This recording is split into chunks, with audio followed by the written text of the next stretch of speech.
Hello, I'm Tammy Braswell, the vibrational goddess of Create by Vibration. And today we're going to talk about your commitment to your desire. Now, when we come up with a desire that we want to create, we think that we're committed to it. We think that we're going to go ahead and do what is necessary to have it be our reality. And when we have a desire, it's because we want a new experience. We want an expanded experience. We want something different in our life.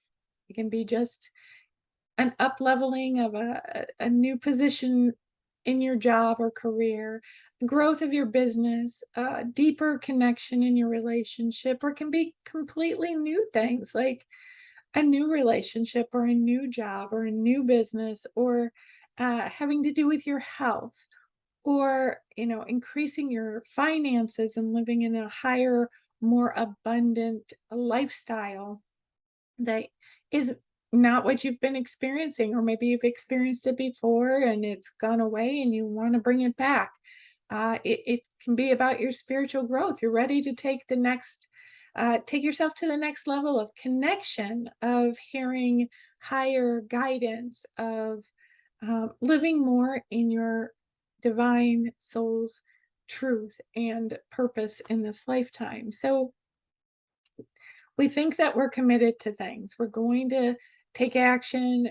It's kind of like what New Year's resolutions are when people get all excited at the beginning of a new year and they're going to um, do new things, right? They're going to work out more. If you notice, workout equipment and gym specials and all that happen at the beginning of the year because everybody's suddenly into, I am going to make this year different.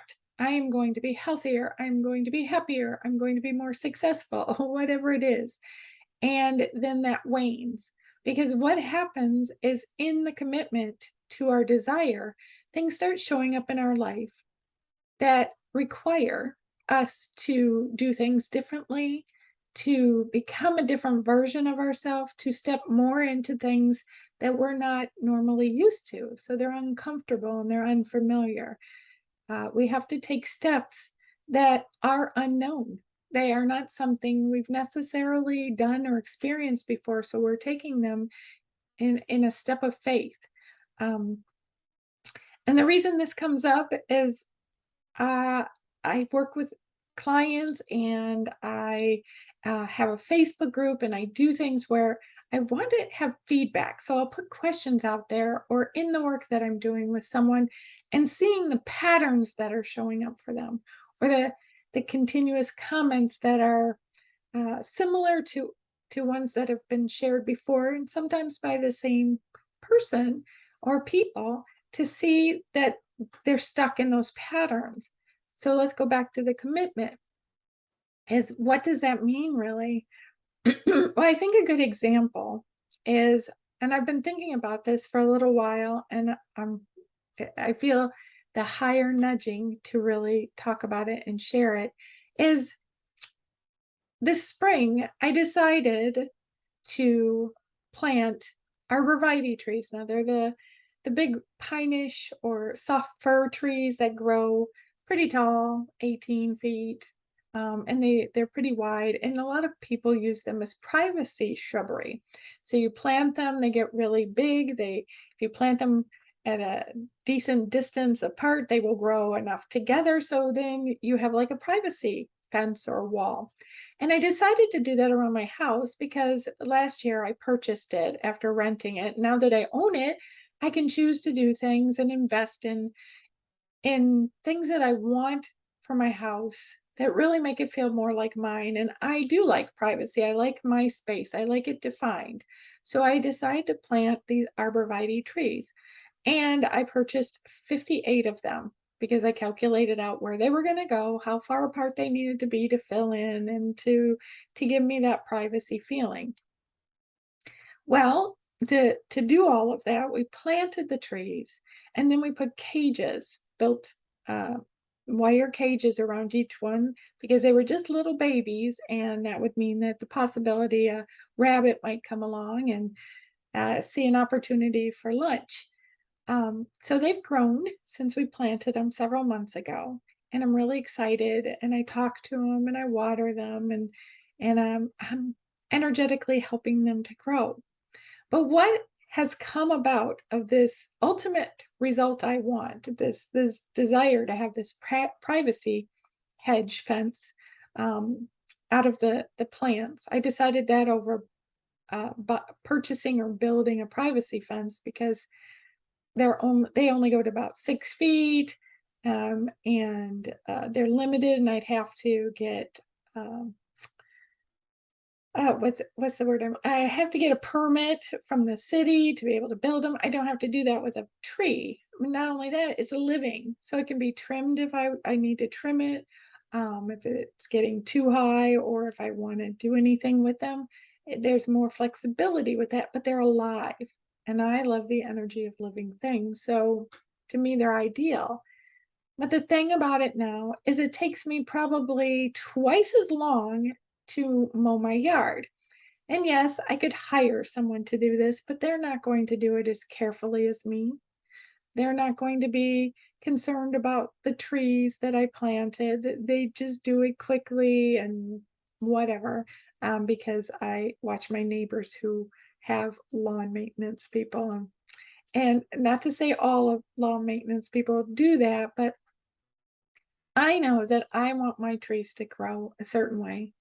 And to have the outcome I want to have, I'm committed to the desire, which means that if it takes more time for me to mow my lawn and care for it so that I'm careful around each one, the way they're placed, I can't just push the mower through the cage, the two cages, I have to mow around them slowly and then use the whipper, weed whacker, whatever you want to call it, to cut up, the overgrowth that way. And I found that it does. It used to take me about an hour and a half to just mow my lawn. Now it takes me about 3 hours to do all of it. And when I get done, I'm a little more tired. But what it's brought to me is the commitment to having the outcome that I want to have. That there are steps that are going to be in there. And it's not like it's terrible or anything like that. It's just a little more work than it used to be because I now have a commitment to a result, to some experience I want to have. And it invites me to do more in the process of being able to have that. We don't have the things that we want that are more than where we're at when we're complacent. So, yeah, again, it's easy to just, when there was nothing there, to just quickly mow the lawn. And now I have to go around to each cage a little more carefully, a little more slowly, so I don't catch them with the mower. And then I have to take the weed clipper whacker and cut around each one because the grass grows up around them, and so it takes me longer. But I realize that it's a perfect example of what it means to commit to what you desire, to an outcome that you want. It's the process of who you become in it. It's all the parts that are there that are inviting you to pay attention to what they are and to step more fully into actually doing them. Oftentimes, we don't reach the results we want or the desire that we want because it's too much work. It asks too much of us. It asks too much time, it asks too much effort, it asks too much energy, and it sometimes asks, or often actually asks, for more money or more financial commitment than we're used to. And so we pull back because, well, that's a lot of more, isn't it?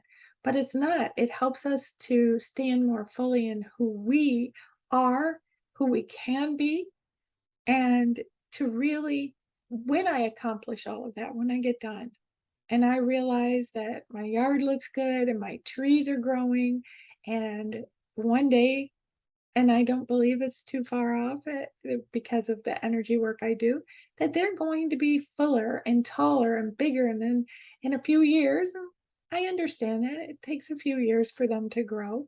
There'll be this nice privacy hedge around my home. And that's what I want. So I'm willing to put in the time, the effort, whatever it is that's required to really help them become that desired outcome that I want to have. So then it's taking time to look at your life and decide what is a desire that you want to have and how committed are you to it? Are you committed to showing up even when it takes longer? And are you committed to showing up and doing the extra steps or putting more into it than you normally put into things? It's really deciding whether or not uh, you're ready to do that or you're willing to do that for the things that you desire, to commit to them. A commitment is to yourself. It's not actually to the things outside of you. It's to yourself and the experience that you want to have, the journey that you're on to the result that you want to have. And then you'll have another one after that. It doesn't stop. Then you want some other experience, and then it asks you for steps too. But what's interesting is that in the beginning, if you're when we start doing this committed work and we take those steps, it can be uncomfortable. We can think, oh, that it's, how long is this going to take? What am I going to have to do? And instead of looking at it that way, to know that we are on this journey and that we have invited something in, a desire that we have, something we want to experience. So we've also invited in everything that's needed to show up, to help us to do that, and to take the steps and actions to help bring that into our reality. The universe, source, whatever you choose to call that higher conscious energy that creates all things, helps support us from where we're at and fills in all the details that we as humans would have no idea to even think about to bring in or what is possible. It fills that in, but we are the ones who are offering up our willingness to take steps, our willingness to do the things that are required and to become more in the experience, to expand. Every time we take all these steps, we're expanding. If I hadn't taken care of the lawn, not that I wouldn't be talking to you right now and sharing this, but I was prompted by the experience and through my own experience of, yes, remember that commitment. Then I expand in my world. By sharing it with you, you have an opportunity to expand in your world. And when we each expand within ourselves, we expand the collective. So we help to shift everything. It's really amazing when you think about it. And so if you are questioning, how do you step more into the commitment, or you're unsure, or you just want support, you know, so many things are DIY, do it yourself now, but we're not on this planet alone. And we are here to support each other, to be on this journey together, to uplift each other, to remind each other of what's possible and what we're capable of. And so if you're looking for a space to be in that can help you do that, then I want to invite you to join us in the Higher Consciousness Circle. It's a high vibe container that was created to give you a space of consistent energy work to help you to clear out, to clean out, to release, to stay more aligned, to stay balanced in your energy and in your life, in your physical body, in your energy field, and to keep you on that consistent path of growth. It is consistency, that the consistency of choices, the consistency of paying attention to what is showing up for you, the consistency of holding the spaces that you want to be in and to continue to move in that energy in that direction. And the higher consciousness circle is that kind of space that just helps you to stay in a high vibrational frequency where you're creating from, and to do the work of clearing out the things that are not beneficial any longer, are not vibrationally aligned with where you want to be, and to really step in to the vibrational frequency that your experiences that you want to have are available on. And really, even with the commitment and taking the steps and the actions, it gets easier as you stay in these higher vibrational frequencies. Things just move quickly, move easy. It's the being in the flow. And if you want more ease in that, in your life and in what you're creating, and support and staying in that energy of commitment, then come join the higher consciousness circle. And the link will be in the comments below. So thank you for being here with me. Thank you for checking out um, what I'm sharing. And I look forward to the next time that we're together.